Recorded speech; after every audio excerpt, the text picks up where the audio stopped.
puedes ya comprender de que hay esencia en la palabra de Dios. Hay puntos importantes para ti. Entonces, este tratado se llama Vas a ir, ¿no? Y si tú llegas a una persona, ¿me pueden cerrar? Está cerrado. Si tú llegas a una persona, ¿qué vas a decir a ellos?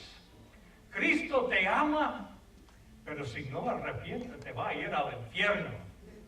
¿Qué te parecen esas buenas nuevas? Es una contradicción. Cristo te ama, pero vas a ir al infierno. Sos un pícaro, un malvado. Y uno simplemente levanta las defensas.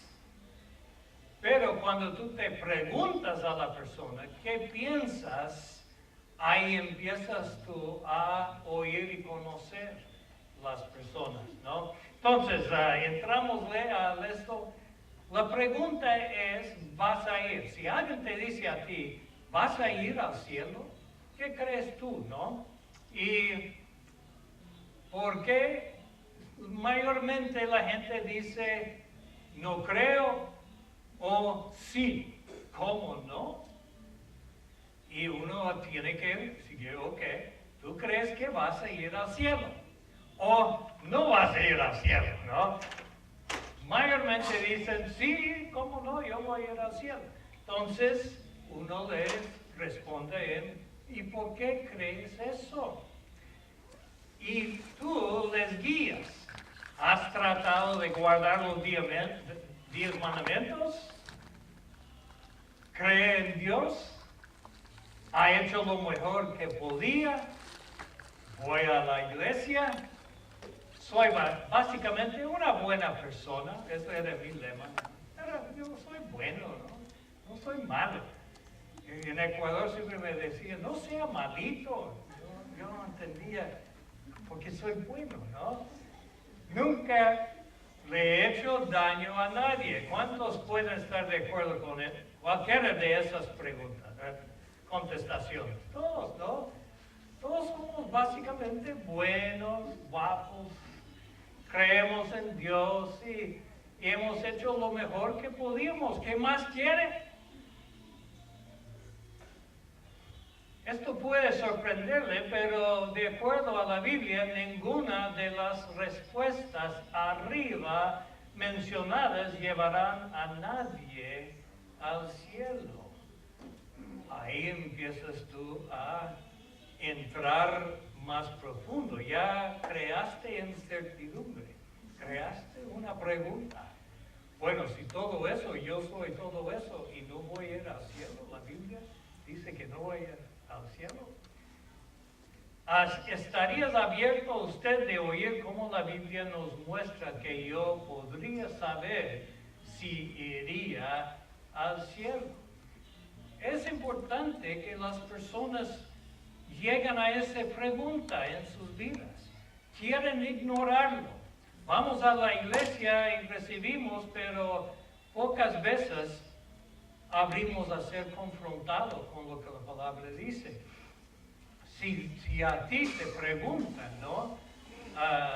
Si vas a ir al cielo y tú crees que sí, entonces esa siguiente pregunta es importante. ¿Estarías tú abierto a oír lo que la Biblia muestra acerca de la salvación y de ir al cielo? Si ellos dicen sí, ahí ya tú tienes entrada, ya metiste la pie en la puerta. Buen vendedor sabe meterse cuando toca y le abren, él sabe hacer así, la puerta está medio abierta y empieza a hablar, ¿no? Sabe hacer el gancho. Y eso es lo que esto es.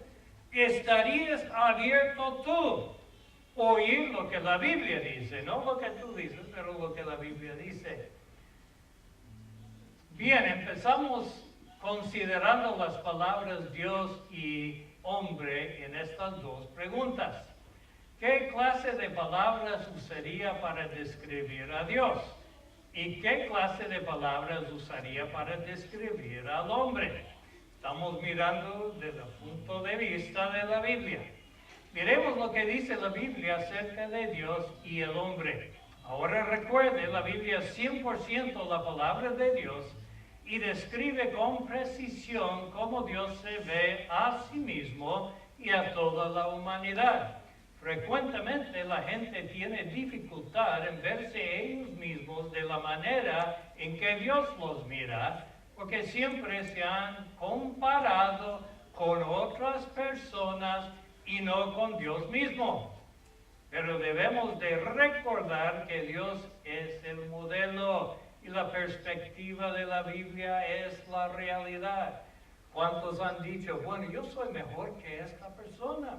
Yo voy a la iglesia más a menudo que aquel. Y cuando llega el siguiente domingo, ¿vos dónde estás? ¿Dónde estabas tú el domingo pasado? Siempre vamos comparando con los hombres.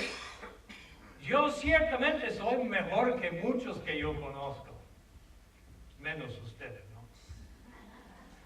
Pero eso es lo que falla. Pensando que somos mejores que aquel, no nos va a plantar la verdad dentro de nosotros, ¿no? Comparamos a Dios y al hombre en cuanto a sus patrones morales. En el sentido moral, Dios, vuestro Padre que está en los cielos, es perfecto. Dios es bueno. Dios es santo, sin pecado y puro. Dios es justo, todo lo hace justo. Él no falla ahí, Él no es injusto.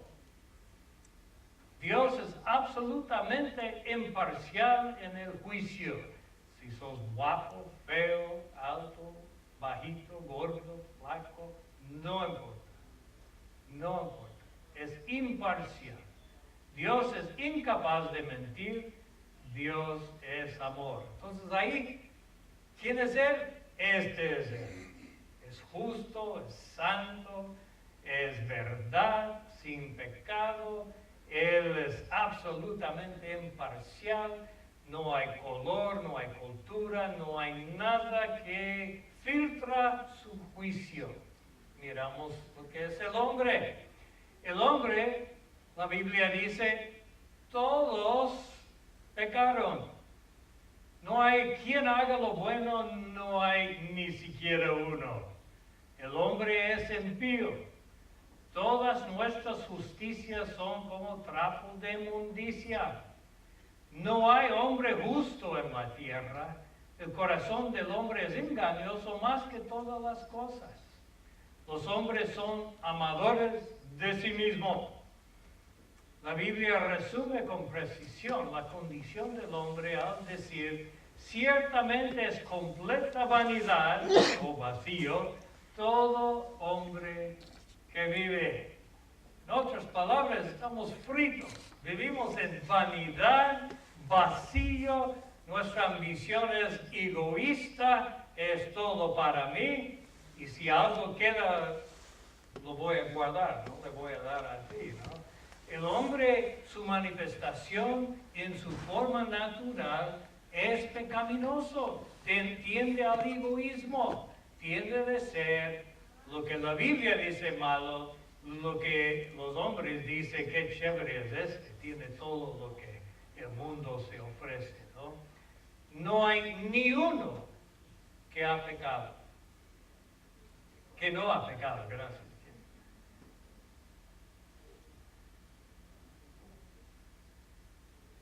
Pero la Biblia muestra que el hombre no fue creado por Dios para ser así. Dios hizo al hombre en el principio para tener comunión con él. Pero cuando el hombre se rebeló o pecó, esta relación se rompió. Desde entonces, el pecado del hombre ha contaminado cada parte de su vida. Como hemos mostrado en nuestra comparación entre Dios y el hombre, el pecado de este ha abierto una inmensa brecha entre él y su Creador, nuestro Dios. Vuestras iniquidades han hecho división entre vosotros y vuestro Dios. Eso es lo que la Biblia dice. No quisiéramos que sea así, pero la Biblia marca que es así. Pero toda falsa religión y secta procura hacer que esta brecha entre Dios y el hombre parezca más pequeño.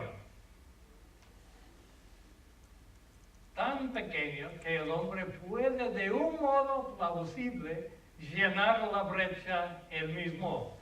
Pero este no es el caso. El resultado es que últimamente todas las religiones creadas por el hombre enseñan que la solución a la necesidad humana consiste en su propia habilidad de ser lo suficiente bueno para tener una relación con Dios. Pero para Dios, suficientemente bueno significa ser perfecto, y todas las tentativas del hombre para ser aceptado en base a su propio mérito lo han dejado bastante lejos de la norma que Dios demanda. ¿Y qué es esa norma? Perfección. ¿Hay un perfectito aquí? Gracias por ser honesto. La Biblia dice, por cuanto todos pecaron y están destituidos de la gloria de Dios. Esa es la situación de toda la gente que tú ves que no conoce a Jesucristo. Y cuando uno empieza a ver como Dios lo ve, son queridos, seres queridos, papás, mamás, primos, amigos, compañeros. Es tremendo lo que está en el mundo. Está lleno de gente. La gente es nuestra labor. ¿No es lo que leímos la semana pasada? Le haré pescador de hombres. Y este es la caña y el anzuelo que tenemos, ¿no? La perfección del hombre llega corto. Todos están destituidos. La Biblia dice que sin salvación todos van al mismo lugar. El problema, si el hombre desea tener una relación con Dios no totalmente santo, él no puede venir ante él con pecado en su vida y esperar ser aceptado. En un tribunal de esta tierra nosotros no tendríamos respeto alguno hacia el juez que dejara en libertad a los criminales culpables. Acaba de pasar en Idaho, creo que en Idaho, un juez, un señor violó a un alumno, y era profesor, y lo agarraron, lo enjuiciaron, el juez le dio 30 días, creo, 30 días, cuando debe pasar 7 años. Todo el mundo subió encima. Lo mismo va a pasar si Dios permite a usted, sin Cristo Jesús, entrar. ¿Qué pasa? Porque ustedes se esfuerzan para la santidad, pero hay un grupito ahí, son muy malos y tengo que hacer una excepción para ellos. Ellos sí pueden seguir pecando. Ellos sí pueden seguir en adulterio, en fornicación. Ellos sí pueden robar y mentir. Los voy a tolerar. Nadie lo aceptaría. Y esa es la verdad. Por eso hemos venido a Cristo, porque Él es verdad, esta es mentira. Entonces, de la misma manera, nuestro Dios, el cual es un juez absolutamente justo, nunca podía pasar por alta la franca rebelión de su creación. Tenía que darles un justo castigo por el crimen cometido. Desde la perspectiva totalmente sabia de Dios, todo pecador o toda la humanidad mereció la eterna separación de su presencia, más comúnmente conocida como la muerte. En vista de este problema, ¿cómo espera usted personalmente ir al cielo? La solución.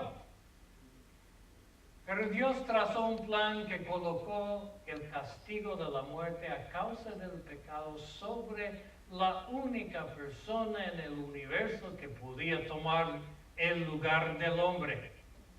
Dios mismo, el Señor Jesucristo. ¿Qué hizo Él? Jesús llenó la brecha. En tanto que seguía siendo 100% Dios, se hizo 100% hombre, personalmente experimentando toda tentación que el hombre alguno haya conocido. Y aún así permaneció totalmente limpio de pecado. Hebreos 4:15.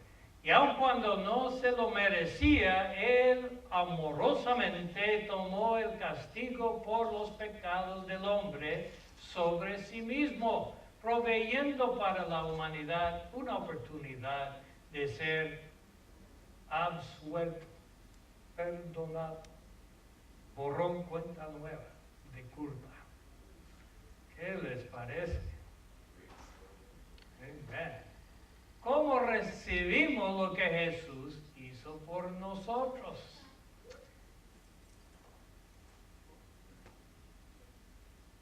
Ayunar 40 días, orar 10 Padres Nuestros, hacer buenas obras. La verdad es ahí es donde la gente más se confunde.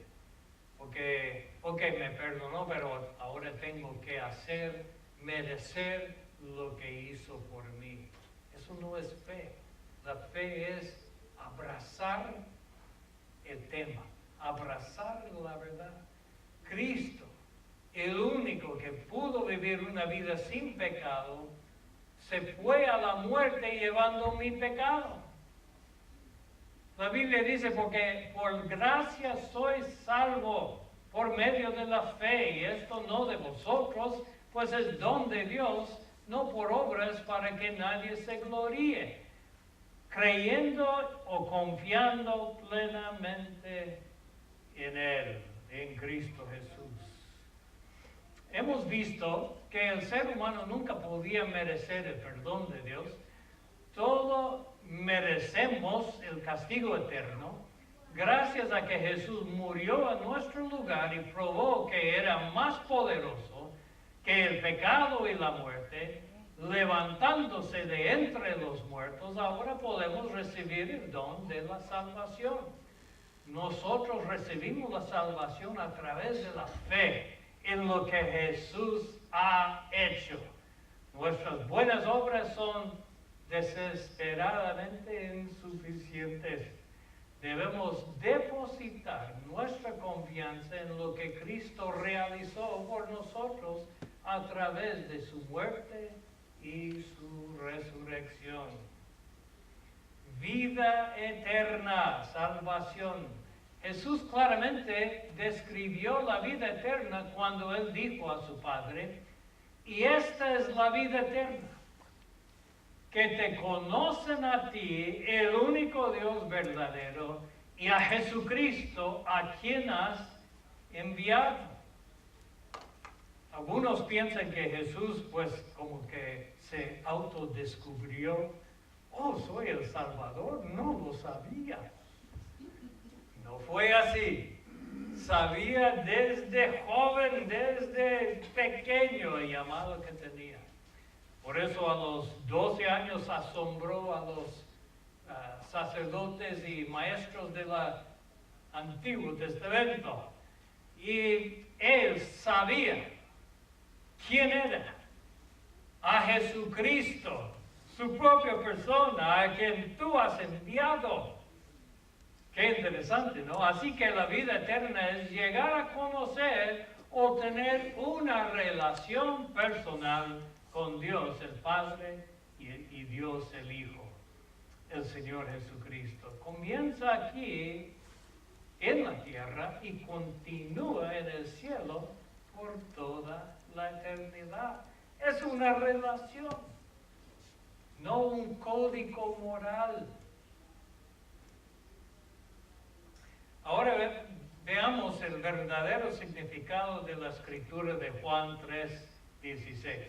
Porque de tal manera amó Dios, quien es totalmente sano, al mundo, todos los pecadores, que ha dado a su Hijo unigénito, Dios el Hijo, el Señor Jesucristo, el Dios hombre, quien murió por los pecados de la humanidad, para que todo aquel que en Él cree, confía completamente, plenamente en Cristo, y no en buenas obras para la salvación, no se pierda, sea apartado de Dios para siempre, ¿no?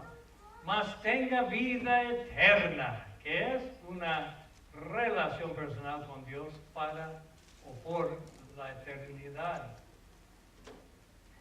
¿Le gustaría comenzar esta relación con Jesucristo ahora mismo? Mira dónde los has llevado a la persona. Los has dejado como Dios piensa. Los has dejado con una idea correcta de lo que es la solución. No es en buenas obras, no es en ser religioso. Es una relación con nuestro Señor. Entonces, hay un momento donde tienes que hacer el cierre, ¿no? Llegar al punto. ¿Usted le gustaría comenzar esta relación con Cristo ahora mismo? Porque ahí va a haber otras objeciones que tienes que sobrepasar, ¿no? Sí, a continuación hay 6 pasos bíblicos mostrando cómo empezar correctamente desde el principio. Dios sabe que usted no tiene la habilidad de realizar estos 8 pasos sin su ayuda. Lo único que Él pide es que esté usted dispuesto. Él proveerá el poder que necesita. ¿Está usted dispuesto? Hay que preguntarles, hay que presentarles la oportunidad. Porque si no, puedes sobrepasar sobre ellos y por la pena, quieren salir del momento, harían todo lo que tú digas, pero sin fe.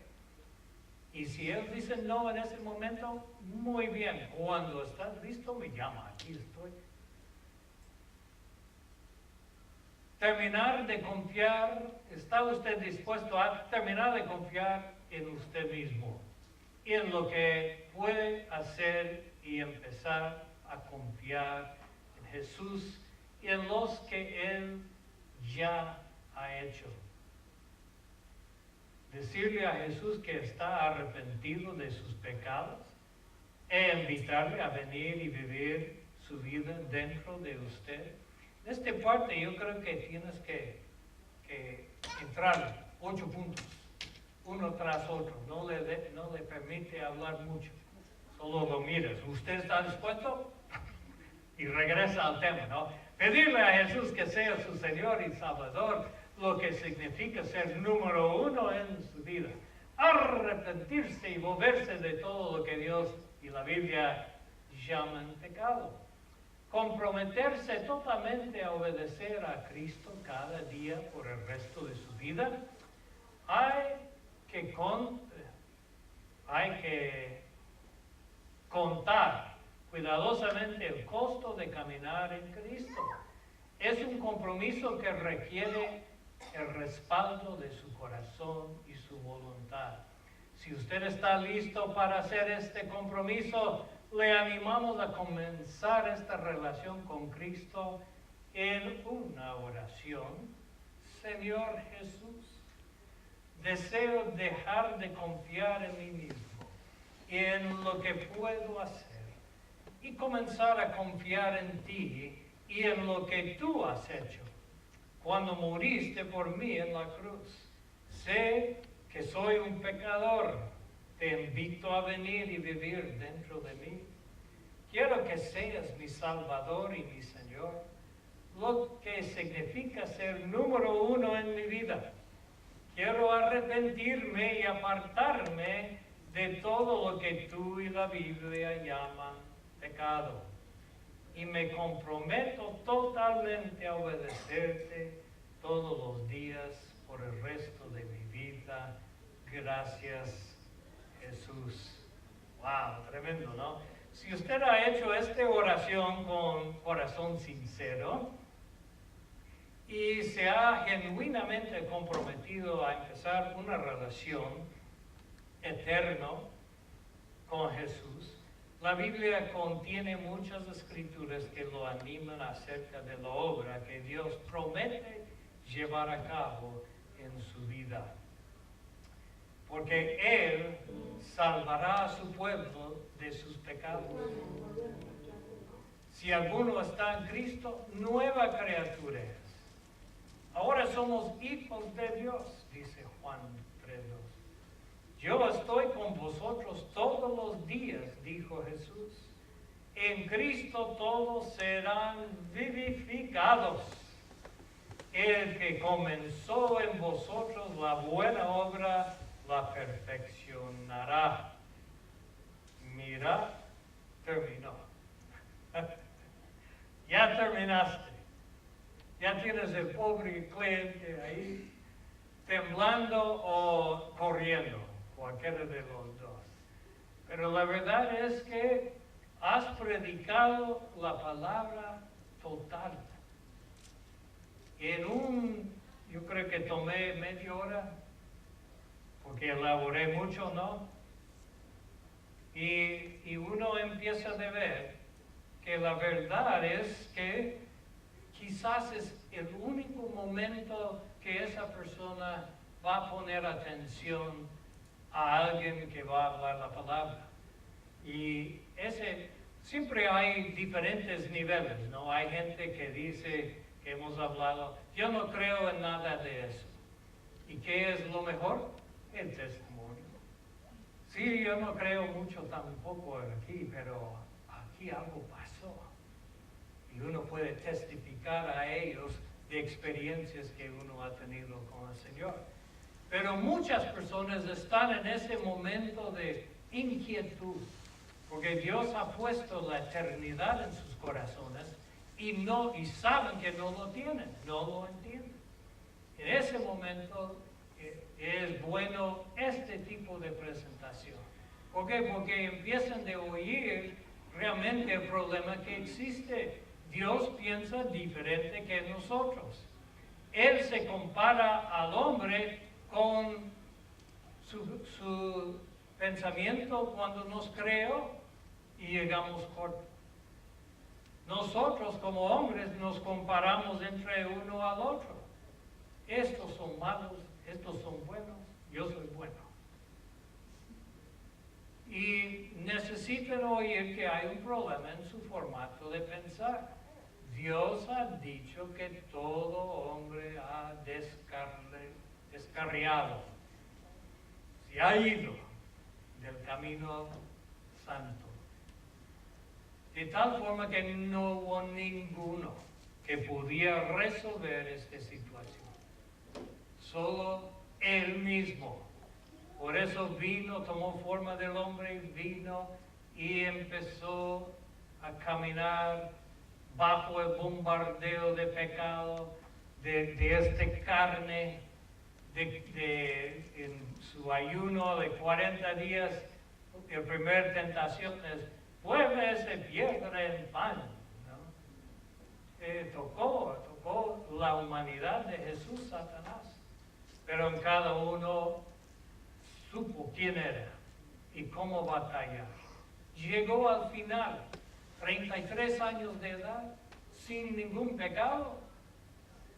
Chicos, cuando tú tenías 33 ya estabas tú estropeado, ¿no?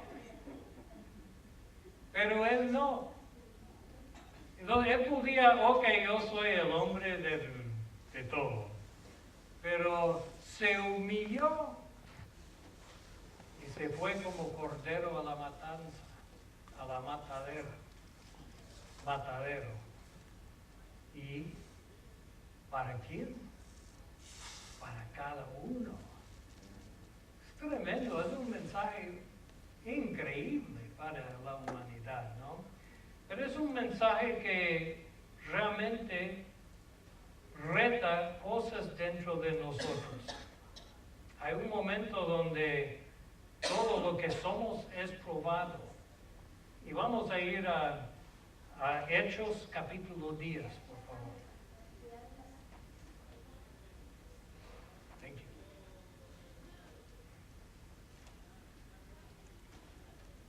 Casi me enredo. Hechos capítulo 10. Tenemos una historia aquí muy interesante. Recuerda que Pedro y sus compañeros fueron llamados pescadores de hombres, ¿no? Y eso es una obra bastante profunda dentro de cada uno de nosotros. ¿Por qué? Porque no puedes mirarlo como tú miras, como tu cultura mira, como la sociedad dice, como los libros dicen. Jaime predicó acerca de las samaritanas, ¿no?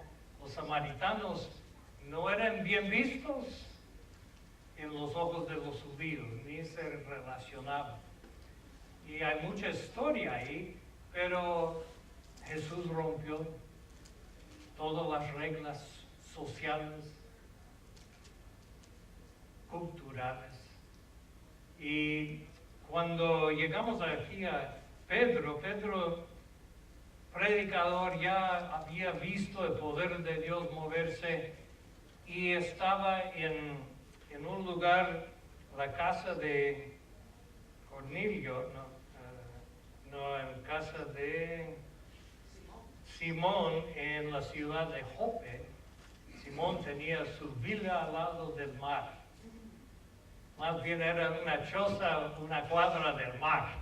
No era nada de vacacionar, era su casa. Y esas casas sí tenían, y existe hoy, la construcción, tenían un patio arriba. Y ahí es donde iban a refrescarse durante que la brisa pasaba por ahí, ¿no? Pues aquí tenemos la historia, ¿no? Acerca de Pedro y Cornelio. Había en Cesarea un hombre llamado Cornelio, cinturón de la compañía llamada La Italiana. Centurión, ¿qué dijo yo? Cinturón. Centurión. Ustedes han visto la película Gladiator, ¿no? Era un tipo militar en autoridad y diferente en el sentido de que piadoso y temeroso de Dios con toda su casa y que hacía muchas limosnas al pueblo y oraba a Dios siempre. Esto vio claramente en una visión como a la hora novena del día que un ángel de Dios entraba donde él estaba y le decía: Cornelio. Y él, mirando fijamente y atemorizado, dijo: ¿Qué, Señor? Y le dijo: tus oraciones y tus limosnas han subido para memoria delante de Dios. Envía pues ahora hombres a Jope y haz venir a Simón, el que tiene por sobrenombre Pedro. Este posa en la casa de cierto Simón, curtidor de cueros, que tenía su casa junto al mar, y él te daría lo que es necesario que hagas. Ido el ángel que hablaba con Cornelio, llamó a 2 de sus criados y un devoto soldado de los que le asistían, y los cuales envió a Jope después de haberles contado todo. Al día siguiente, mientras ellos iban por el camino y se acercaban a la ciudad, Pedro subió a la azotea para orar. Cerca de la hora sexta, su siestita, ¿no? Y tuvo gran hambre, de repente le cayó el hambre y quiso comer, pero mientras le preparaban algo, le sobrevino un éxtasis, que entró en un estado de dormido, ¿no? Porque era un éxtasis de cansancio, de hambre, pero un momento del espíritu. Y vio el cielo abierto y que descendía algo semejante a un gran lienzo que atado de los cuatro puntas, era bajado a la tierra, en el cual había de todas las cuadrúpedos, terrestres y reptiles y aves del cielo. Y le dio una voz, le oyó o vino una voz: levántate, Pedro, mata y come. Entonces Pedro dijo: Señor, no. ¿Has dicho no al Señor alguna vez? No funciona. ¿Dónde estoy? Ok. Porque ninguna cosa común o inmundo he comido jamás. Soy buen religioso. Movió la voz a él la segunda vez, y lo que Dios limpió, no lo llamas tú común. Esto se hizo 3 veces, y aquel lienzo volvió a ser recogido en el cielo. Y mientras Pedro estaba perplejo dentro de sí sobre lo que significaría la visión que había visto, he aquí los hombres que habían sido enviados por Cornelio, los cuales, preguntando por la casa de Simón, llegaron a la puerta. Y Pedro, en este momento, y mientras Pedro pensaba en la visión, le dijo el Espíritu: he aquí 3 hombres te buscan. Levántate pues y desciende, y no dudes de ir con ellos, porque yo los he enviado. Entonces Pedro descendió y conoció a los 3 hombres. ¿Y qué estaba pasando aquí? Vamos a parar aquí. ¿Qué estaba pasando aquí? Un profundo sesgo dentro de Pedro estaba siendo tocado. Ellos crecían desde pequeño, que Dios guarde que comes pescado sin escamas, o esos coches. Oh, Dios guarde que tú comes cerdo, ¿no? Coches otra vez. ¿Cómo se llama? Cochino, no sea cochino. Y desde pequeño obedeció. Él tenía una autoimagen de que soy buen judío. Y el Señor le baja una visión de ordenanza de comer. Levántate y come animales inmundos. Le chocó, le confrontó. Dios tenía que tratar con su sesgo cultural religioso. Nosotros lo sufrimos culturalmente, ¿no? No queremos tratar ¿con quién? Con los de las Islas Fuji, que son grandotes, ¿no?